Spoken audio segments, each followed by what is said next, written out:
Tudo bom, pessoal? Meu nome é Davidson, esse é o Vivendo de SaaS, um canal em português para quem quer aprender sobre gestão de empresa de software como serviço.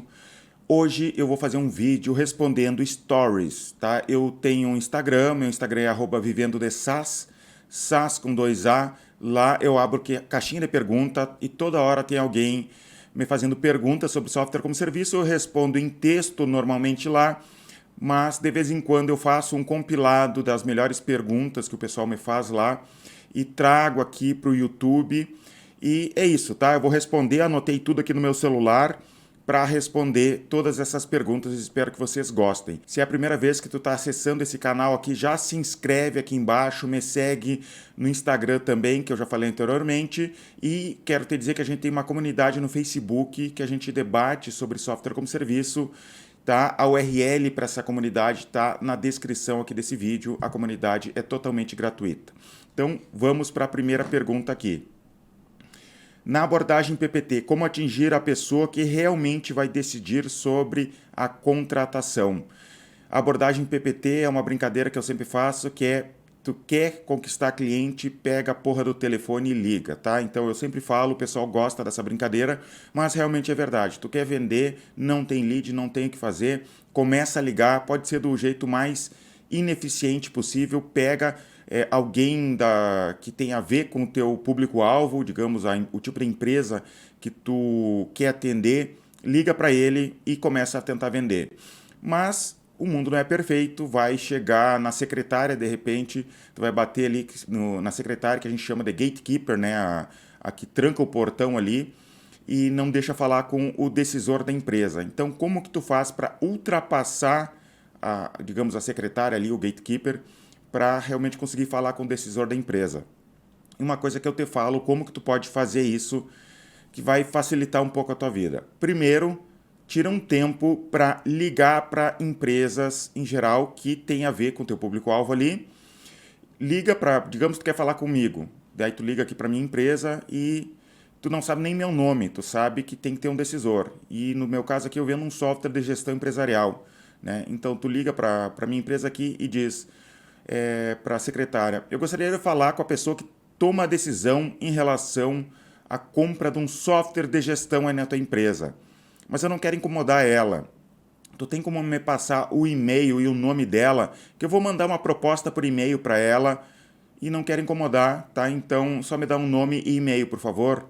A secretária vai ficar feliz que não vai ter que passar para o patrão dela, porque ela realmente não quer incomodar o patrão dela, então ela vai ficar feliz em dar o e-mail e o nome da pessoa. Tu vai pegar esse e-mail e nome ali e colocar numa planilha de Excel, pode ser. Começa a fazer essa anotação. Faz isso para, sei lá, 50, 100, 200 empresas.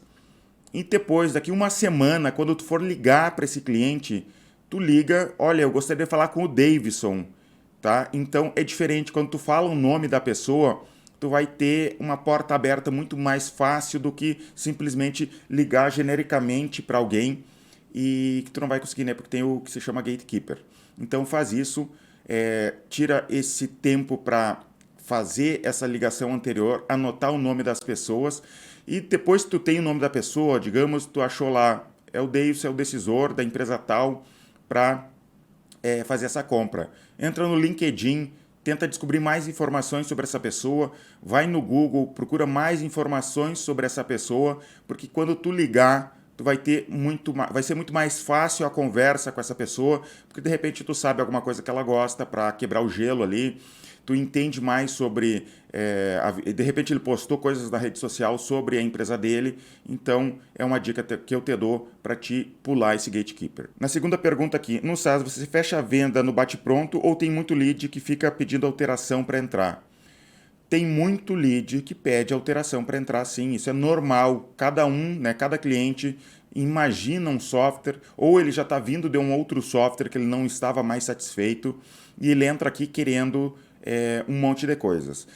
Em software, em programação ali, quando tu desenvolve um software, na cabeça das pessoas, dos leigos, um software é só um botãozinho a mais ali, né? Tu precisa de uma alteração, basta um botãozinho a mais e está tudo resolvido. É muito fácil programar na cabeça deles. Então, tu como vendedor dessa empresa, tu vai ter que aprender a direcionar essa conversa para o ponto que tu quer trabalhar, para a dor que tu quer resolver. Digamos aqui, o e-gestor, o que ele resolve? Qual é a principal dor que ele resolve? É o controle financeiro de uma empresa. Então, quando o cliente chega aqui, a gente tenta direcionar a conversa para o controle financeiro. E pensa bem, toda empresa precisa ter o controle financeiro dela, entradas e saídas financeira ali para poder se organizar. Então, a gente tenta direcionar para isso, para as características que o nosso software tem. Por quê? Porque senão o cliente vai ficar viajando, pedindo um monte de coisa e tu vai ter que direcionar para aquela dor ali, para aquele problema ali, para mesmo que ele queira outra coisa, ele fique com uma pulga atrás da orelha que ele não está resolvendo aquele problema principal. Recomendo que tu leia um livro chamado Spin Selling, o autor é o Neil Hackman, e com esse livro tu vai aprender sobre como direcionar uma conversa, como fazer venda complexa e com isso tu vai conseguir direcionar as ligações. Aqui na nossa empresa, todo mundo é obrigado a ler esse livro e depois de 2 meses fazer uma apresentação sobre esse livro para poder ser um bom vendedor aqui na nossa empresa. É um livro principal aqui. Até aqui no meu canal no YouTube tem um vídeo que é um debate sobre o livro do Spin Selling, que eu faço um debate com meu sócio. Dá uma procurada aqui no meu canal no YouTube, que tu vai poder encontrar todo esse debate sobre o livro Spin Selling, tá? E recomendo muito que tu leia. Lê e lê mais de uma vez, porque tu vai ler uma vez aquele livro, vai botar em prática e depois, daqui uns 6 meses, lê de novo, porque depois de um período tu começou a vender, quando tu lê de novo, tu vai pegar mais informações que vai te ajudar mais nas vendas, tá? Vamos para a próxima pergunta aqui. Se fosse proibido de vender para novos clientes, quanto tempo o e-gestor ficaria de pé?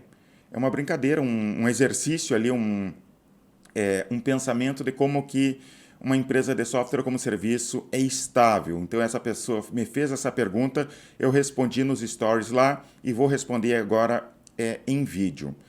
Digamos que eu fosse proibido de vender para novos clientes, só tivesse os clientes que eu tenho hoje, tá? A minha empresa já é uma empresa estabelecida, a gente está há muitos anos no mercado, temos milhares de clientes por todo o Brasil. Mas o que aconteceria se eu fosse proibido de vender novas contas? A primeira coisa que eu faria seria diminuir a equipe de... Diminuir não, acabar com a equipe de vendas aqui. Então, muito do custo da nossa empresa aqui é justamente na captação de novos clientes. Então, eu acabaria com toda essa estrutura para captar novos clientes. Isso me daria uma lucratividade muito maior na empresa. A gente tem um churn em total de clientes em torno de 2%, porque existem 2 tipos de churn, tá? Em MRR e em total de clientes. Em total de clientes é em torno de 2%. Em MRR, em torno de 1% que a gente tem de cancelamento. Mas vamos ver quanto tempo esses clientes ficariam conosco com churn de 2%. Tu pega 100, divide por 2, vai dar em torno de 4 anos. Ele vai te dar em meses ali, eu já fiz esse cálculo antes, então só estou resumindo aqui. Os nossos clientes aqui ficam em torno de 4 anos. Então, na teoria, a minha empresa duraria, sem vender para novos clientes, em torno de 4 anos. Só que eu tenho experiências diferentes aqui e coisas que eu posso fazer para atrasar isso também. Principalmente porque a média é de 2% de cancelamento. Mas muito desse cancelamento tem a ver com novos clientes que entraram recentemente e cancelam.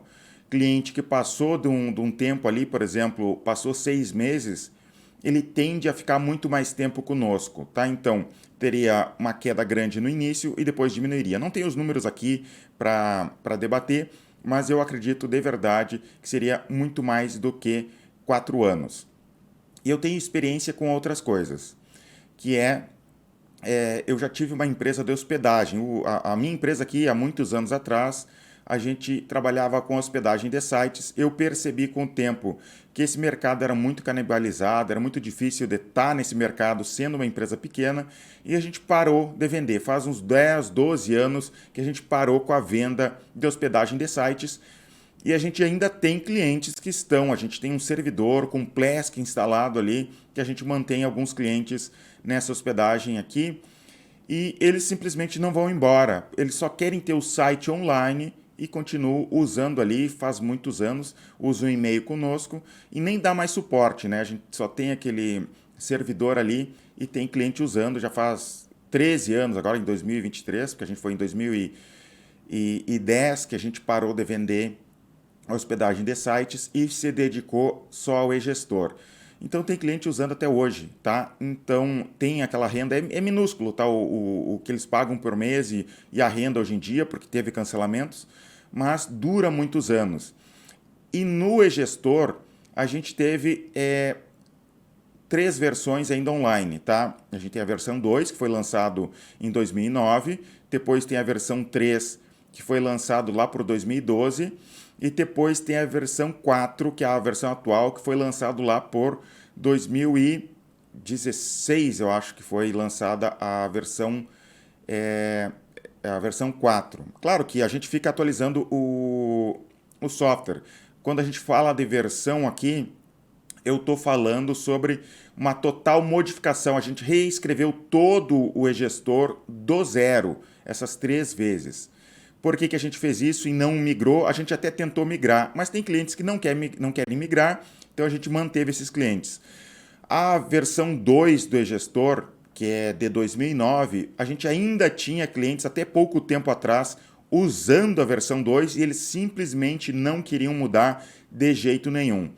Por causa da LGPD, a gente forçou eles a mudar, porque a gente não tinha como manter aquela versão. E a gente teve aquelas versões diferentes e não forçou eles a mudar assim, porque para nós era mais fácil, porque na mudança pode ser que a gente ia perder clientes ou não. Então a gente tinha essa tendência de acabar perdendo clientes, então a gente não forçava eles a mudar.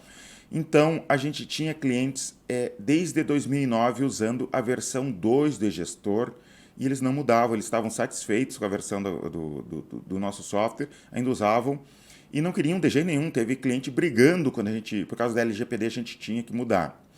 Mas agora a gente já conseguiu mudar todo mundo. Então, o e-gestor, eu acredito que duraria mais que 10 anos, de repente, se a gente não pudesse vender mais nenhum cliente, porque tem cliente que se apega muito ao software. Só se tivesse uma mudança muito grande no mercado, sei lá, que de repente a gente perderia todos esses clientes. Mas, no geral, o software como serviço é um tipo de empresa muito estável, tá? Eles ficam muito tempo conosco, mesmo que tenha alguns cancelamentos. E uma outra coisa que eu faria é tentar aumentar preços, tentar fazer um upsell de clientes. Então, teria muito tempo mesmo que a gente não pudesse mais vender para nenhum cliente, tá? Próxima pergunta aqui. Como podemos criar diferenciais para se destacar dos concorrentes? O pessoal aqui no Brasil fala muito em produto. Todo mundo pensa em produto quando ele pensa em se diferenciar. E pode ser uma boa ideia sim, eu não sou contra se diferenciar em produto, mas tu já parou para pensar quanto software bom por aí que não cresce em relação a software ruim que cresce muito? Por que tem software ruim que cresce muito em relação a outros muito melhores? É porque eles têm uma máquina, esses softwares ruins têm uma máquina de distribuição. Então imagina a seguinte situação: tu faz um software bom e ainda tu cria a tua máquina de distribuição de software. Tudo que eu falo aqui no meu canal no YouTube e também falo no meu Instagram é sobre como montar a tua máquina de distribuição. O meu curso também é sobre isso, como montar uma máquina de distribuição para te escalar a tua empresa de software como serviço.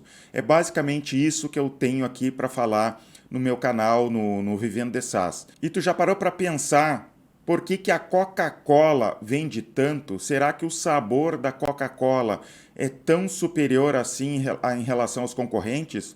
Ou será que ela vende tanto porque ela tem Coca-Cola disponível para vender em cada esquina do mundo. Então tu tem que pensar em meios de montar a tua máquina de distribuição, fazer o marketing da tua empresa, fazer os processos de vendas, de repente até ter vendedores, tá? Então é isso que tu tem que fazer, é assim que tu pode se diferenciar em relação aos teus concorrentes. Pode entrar num mercado que já está cheio de concorrentes, por exemplo, software para delivery. Tem um monte de concorrentes. Como que tu se destaca nesse canal, tu vai fazer uma máquina de distribuição, pensar muito bem no marketing, de repente fazer marketing de conteúdo, propaganda paga. Tem um monte de coisas que tu pode fazer.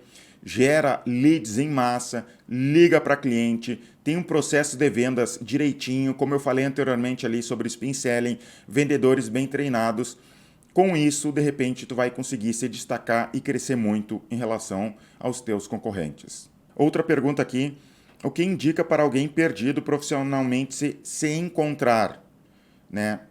E uma coisa que eu digo, né, para quem quer começar no mercado, de repente tu é muito novo, tá começando, quer se destacar no mercado de alguma maneira, não sabe se tu vai para a área de empreendedorismo ou se tu vai trabalhar, né, em algum outro setor, o que eu te recomendo é que tu estude o meu canal aqui, estuda sobre software como serviço, tenta achar tudo que é material sobre software como serviço, mesmo se tu for empreender, mesmo se tu for buscar um emprego com CLT, porque esse mercado de software como serviço está crescendo muito, tem muito espaço para todo tipo de profissional, tem espaço para vendedor, e vender software não é a mesma coisa que vender um aspirador de pó. Tu tem que aprender sobre venda complexa, tu pode trabalhar com o sucesso do cliente, esse mercado de sucesso do cliente.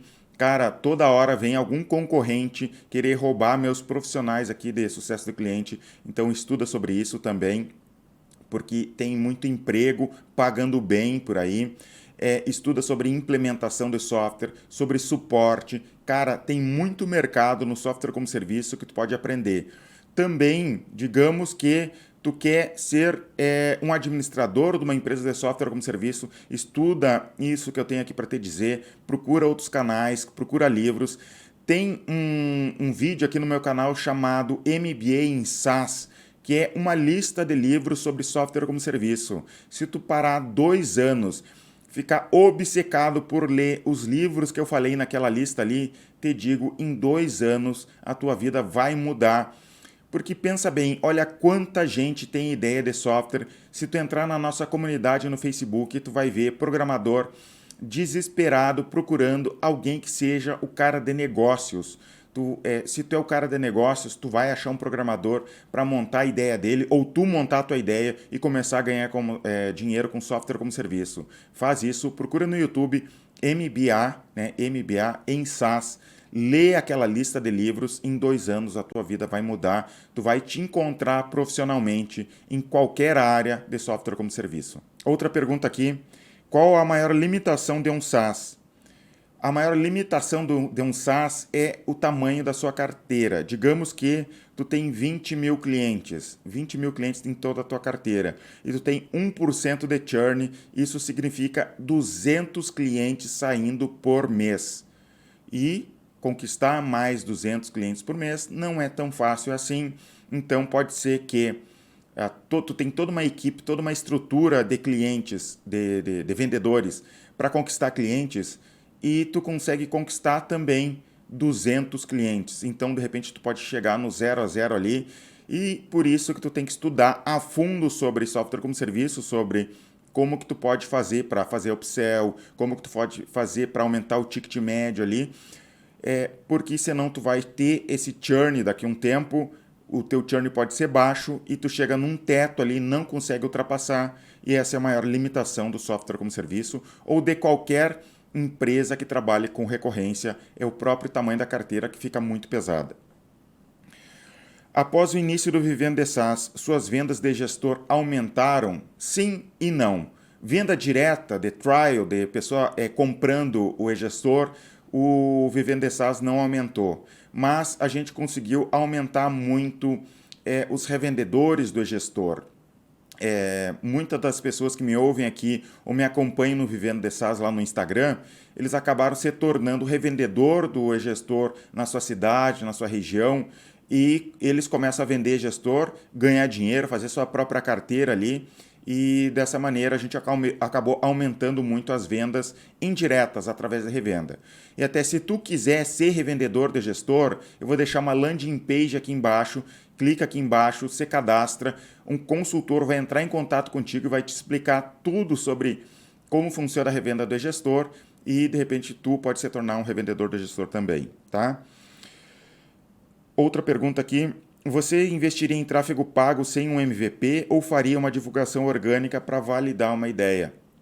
Eu investiria sim em tráfego pago para validar um MVP e também faria uma divulgação orgânica. Deixa eu te contar como eu fiz aqui o Vivendo de SaaS. O Vivendo de SaaS não é um SaaS, eu vendo cursos aqui, mas eu tive que validar uma ideia. E como que eu fiz? Eu comecei a criar conteúdo no YouTube, falando sobre software como serviço, através de propaganda paga comecei a divulgar, criar público, começar a captar e-mail, começar a captar inscritos no meu canal aqui, pessoas da minha comunidade no Facebook, e dessa maneira, com o tempo, eu lancei um curso e testei se as pessoas tinham interesse em comprar.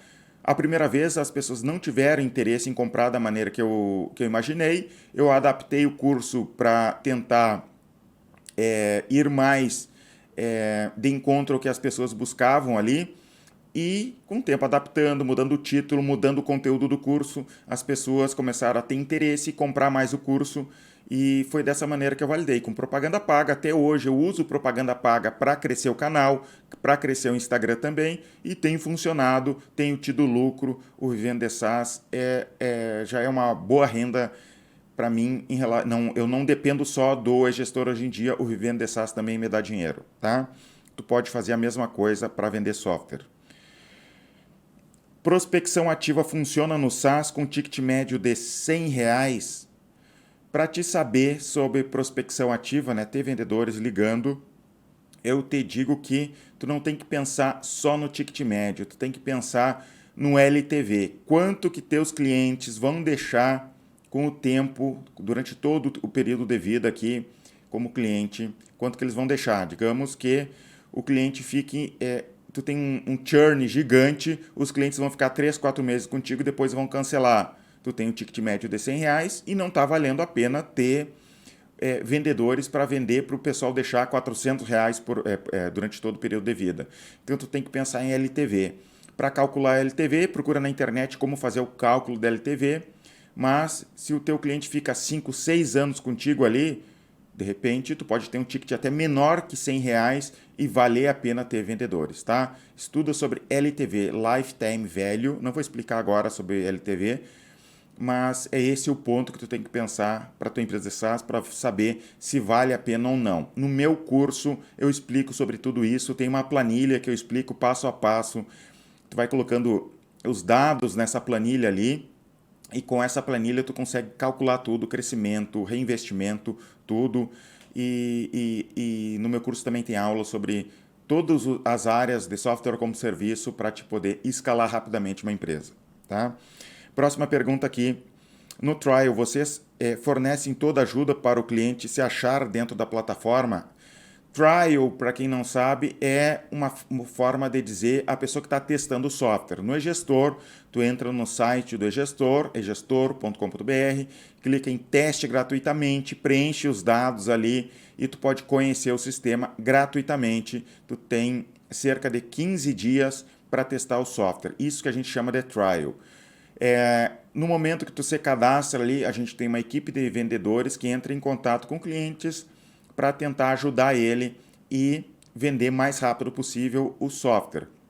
Nós não ensinamos o e-gestor a fundo quando a pessoa está testando o software. Nós apenas resolvemos as dúvidas do cliente para tentar vender. Ele só vai saber a fundo o software depois que ele comprar o software, que ele vai saber a fundo, porque a gente tem uma equipe de implementação de software que pega na mão do cliente e explica passo a passo o software do início ao fim, tá?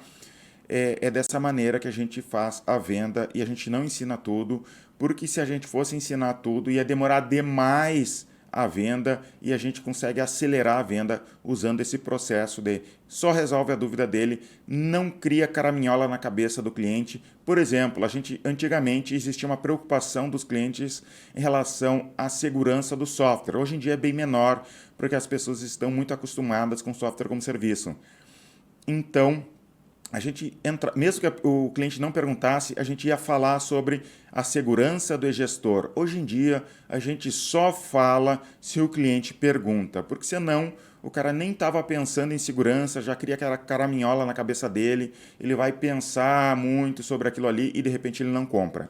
Então, só responde o que ele pergunta, tá? É assim que a gente faz hoje e a gente está tendo sucesso dessa maneira. Vi seu vídeo sobre churn e boleto. Clientes falam que não podem pagar com o cartão. O que fazer? Eu sempre recomendo que tu não trabalhe com boleto mensal, tente trabalhar com cartão de crédito, porque tem a recorrência automática ali e tu vai ter uma taxa de cancelamento menor por causa disso. E também recomendo que tu trabalhe com planos anuais. Essa pessoa aqui está falando que os clientes não aceitam trabalhar com cartão. O que ele pode fazer? Tu pode dar descontos de 3 a 5 reais, tá? De 3 a 5 reais, tu dá de desconto para o cliente ir para o cartão de crédito e tu já vai ver a mágica acontecer. Muitos dos teus clientes vão ir para o cartão de crédito só por causa desse pequeno desconto ali, tá? Mas é óbvio, tu não vai conseguir a totalidade, vai ter cliente pedindo boleto mensal sim, e uma dica que eu te dou é consulta o CPF e o CNPJ do cliente no Serasa. Se ele tem um score bom no Serasa, então tu pode, de repente, trabalhar com boleto mensal. Se ele não tem score bom, não vai para o boleto mensal, porque tu vai ter churn logo depois, tá? Essa é a dica que eu te dou. Empreendo, tenho uma baita ideia de negócio no meu nicho, mas não entendo nada de desenvolvimento. Será mesmo que tu tem uma baita ideia? Tu já foi para o mercado, tu já testou essa ideia? E como que tu pode testar? Faz as telas desse software num papel de pão, ou no Figma, ou em outro software, ou se tu puder, de alguma maneira, faz as telas do software, faz todas as telas do software, vai para o mercado para uns 5 a 10 clientes, mostra a tela daquele software para aqueles clientes, compila dados das respostas daqueles clientes, o que eles falaram, se eles têm interesse em compra, tenta cobrar pela compra daquele software, mesmo que tu não tenha o software, cobra. O cliente vai ver se ele vai tirar dinheiro do bolso. De repente, no último segundo ali, tu diz assim, não vou ter que cobrar nada, mas tenta vender a ideia para ver se o cliente realmente tem interesse, compila esses dados, faz uma landing page com os argumentos de venda ali, compra um pouquinho de propaganda paga, direciona para ali, vê se as pessoas vão se cadastrar ou não, se as pessoas vão ter interesse em comprar, usa esses dados para ir atrás de um programador, porque programador é muito assediado, porque todo mundo tem uma ideia mirabolante. Dessa ideia, eu realmente vou ter certeza de que tu tem uma baita ideia mesmo. E daí, se tu fez tudo isso, vai ser muito mais fácil achar um programador para ser teu sócio ou para ser teu funcionário ali e tu conseguir começar a vender. Se tu tá atrás de programador, entra na nossa comunidade no Facebook, que está aqui na descrição aqui, fala que tu tá atrás de programador, muito possivelmente tu vai achar alguém para contratar. Dicas para escolher um bom nome de software como serviço. Eu não tenho dicas mirabolantes, mas uma coisa que eu fiz no passado, eu peguei a característica principal do meu software, coloquei no tradutor do Google e comecei a traduzir para tudo que é língua. Gostei do nome em havaiano, gostei daquele nome, registrei domínio, registrei marca e comecei a vender aquele software dessa maneira. É uma ideia que eu te dou ali, não sou especialista em criação de nome, de repente tu pode ir atrás de uma agência de marketing vai conseguir, uma agência de publicidade vai conseguir te ajudar a criar um nome muito melhor do que o que eu estou te falando aqui. E é isso por hoje, espero que tenha gostado desse conteúdo aqui, participa da nossa comunidade, se inscreve aqui embaixo, curte esse vídeo, comenta aqui embaixo, sempre que tem comentário eu tento responder aqui todos os comentários e isso ajuda muito esse canal a crescer. Muito obrigado e até os próximos vídeos.